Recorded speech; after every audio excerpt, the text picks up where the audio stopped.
Hey, how you doing? Just another quick little thought or two today.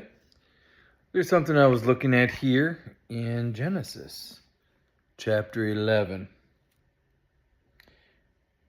verse 27. We'll just start there for a minute. Now, these are the records of the generations of Terah. Terah became the father of Abram, Nahor, and Haran, and Haran became the father of Lot. Haran died in the presence of his father Terah in the land of his birth, in Ur of the Chaldeans. So if I pronounce any of those wrong, forgive me. I'm just going through this right now.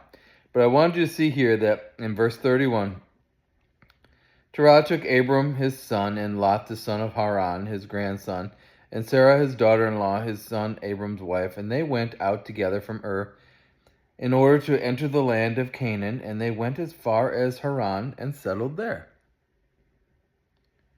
Now we know from here where God speaks to Abram and says, I need you to move out from here and go to a place where, I'm not exactly going to give you all the details on, but I need you to just obey me and just go.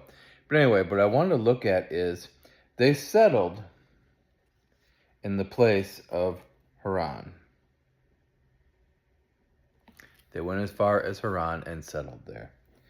Now, Haran was the child that had died. He had passed away. Remember, he had 3 children. One of them had passed away. And so this area of land was named after that child. And so instead of moving on and going somewhere, they held on and they settled in to the memory of their dead son. What is it in our life that we are hanging on to that may have died? What is something that we're hanging on to that maybe something we're supposed to let go of? What is the Haran in your life? And now, there are times where God says, I need you to hold on and don't let go. And there are times when Paul was in the basket and someone was holding that rope and they had to hold that rope. And that, have you ever held a basket on a rope out a window with 150 pounds maybe or more of a person? I don't know how big they were back then. I think they were smaller people. That was a lot of weight. They were taking a lot of effort to hold that rope. And God said, hold that rope to keep Paul safe. But there are times we're trying to hold on to something, and God didn't say to hold on to it any longer. The season may be over. But not only did they hold on to Haran, they moved there, and they settled there. So sometimes we settle in a place in our mind of something that has already died. We settle in a place in our mind of something that we are not even supposed to be attached with, that we have moved on from. It may have now just be a memory. Now, I'm not saying we're supposed to walk away from everybody in our life, and I'm not saying any of that. But is there Haran in your life that you have moved into and said, I am staying here in this position because right here is where I can maintain and control those memories of what used to be, of the glory days. Oftentimes as we get older, I'm 40 plus now, actually closer to 60 than I am 40. Anyway, but we remember, I remember when I was in my 20s and you had all this energy and you did this and you did that. And, you remember all that stuff. Or I remember in my 40s when I was out, teaching in Bible schools and traveling around, and we were all over the different, Christian broadcast television stations and stuff. And you remember that, and you can try to settle into that in your mind and try to, live there again as if it's still happening now.